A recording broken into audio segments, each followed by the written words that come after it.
Hello everyone, welcome to our YouTube channel Surjeet SPS. तो guys आज के इस वीडियो में हम बात करेंगे आउटसोर्स की तीन बड़ी भर्तियां जो है वो रुकी हैं। कौन कौन सी है ये भर्तियां, ये आप देख ही पा रहे होंगे न्यूज़पेपर कटिंग के माध्यम से। तो इन तीनों भर्तियों की एक एक करके हम बात करेंगे और कब तक ये भर्तियां जो है वो लटक सकती हैं और कब तक जो है वो इन पे कोई डिसीजन जो है वो आ सकता है। तो इन तीनों भर्तियों के बारे में डिटेल में चर्चा करेंगे। तो चलिए वीडियो स्टार्ट करते हैं। वीडियो स्टार्ट करने से पहले यदि आप में से कोई हमारे यूट्यूब चैनल पर नया हो तो ज़रूर चैनल को सब्सक्राइब कर लीजिए। चलिए स्टार्ट करते हैं। तो ये तीन जो बड़ी भर्तियां हैं, जिनमें कि पहली भर्ती जो है वो एनटीटी की है। और इसके अलावा यदि हम बात करें तो एनएचएम और नर्सिंग भर्तियां जो है इन पर भी जो है वो रोक हाई कोर्ट के द्वारा लगा दी गई है। और अगली जो सुनवाई है उसकी डेट भी जो है वो 21 नवंबर को जो है वो यहाँ पे रखी गई है। और इसके बाद जो है इन तीनों भर्तियों पे कोई फैसला आ सकता है। ठीक है, तो इन तीनों भर्तियों के एक तरह से लटकने का जो रीज़न है वो यही है कि भर्तियां जो हैं वो आउटसोर्स के माध्यम से की जा रही हैं। ठीक है, और इसको लेके जो है वो एक एक्सपेक्टेड था कि केसेस जो थे वो होने ही थे और मामला जो था लटकना ही था। ठीक है, इसका आप सीधा-सीधा मतलब ये आप जो हैं वो इस तरह से जानिए कि जो कंपनियां जिसको कि हिमाचल प्रदेश में यदि हम बात करें तो आउटसोर्स की जितनी भी रिक्रूटमेंट्स होती हैं वो इलेक्ट्रॉनिक्स डेवलपमेंट कॉरपोरेशन के माध्यम से जो है वो की जाती हैं। और इनके अंडर जो है बहुत सारी कंपनी जो है वो आती हैं और उनके थ्रू ये अपनी जो है वो रिक्रूटमेंट्स कराते हैं। अब सरकार ने तो अपनी तरफ से स्पेशली हम एनटीटी और एनएचएम तीनों भर्तियों नर्सिंग भर्ती की बात करें तो ये जो था वो ये सारी की सारी जो भर्तियां हैं उनको इलेक्ट्रॉनिक्स डेवलपमेंट कॉरपोरेशन को जो था वो सौंप दिया था। लेकिन अब क्योंकि पारदर्शिता या फिर हम बात करें यहाँ पे ट्रांसपेरेंसी की तो वो बहुत बड़ा सवाल जो है इन कंपनियों के साथ जो है वो एक जुड़ा हुआ है। और ट्रांसपेरेंसी के चलते ही ये जो भर्तियां हैं वो अब यहाँ पे आप ये कह सकते हैं कि लटक गई है। ठीक है, अब ये न्यूज़ जो है ये न्यूज़पेपर की कटिंग 2-3 दिन पुराना है। ठीक है, मैं वीडियो नहीं बना पाया तो आज आपको जो है वो वीडियो बना के थोड़ा जो है वो मैं आपको इस बारे में बता रहा हूँ।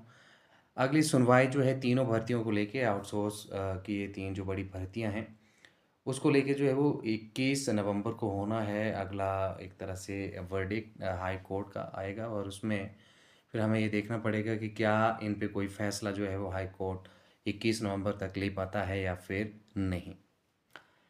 ठीक है, तो उम्मीदें हैं कि शायद 21 नवंबर को जो है फैसला आ जाए। लेकिन काफ़ी ज़्यादा केसेस होते हैं तो जिस कारण हो सकता है कि इसमें भी तारीख फिर तारीख हमें देखने को मिल जाए।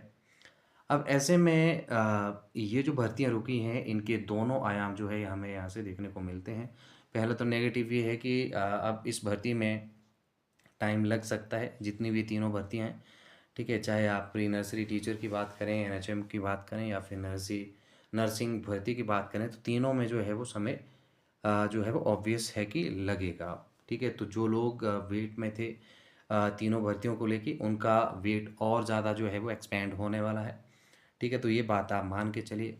और दूसरा जो सबसे इम्पोर्टेंट इसका एस्पेक्ट है पॉजिटिव पॉइंट वाला वो ये है कि हो सकता है कि सरकार को एक तरह से हिदायत दी जाए कि आप जो है आउटसोर्स पे भर्तियां नहीं कर सकते हैं। यदि भर्तियां आपने करनी भी हैं तो एक प्रॉपर बेस से और प्रॉपर ट्रांसपेरेंसी के माध्यम से जो है वो आप भर्ती यहाँ से करिए।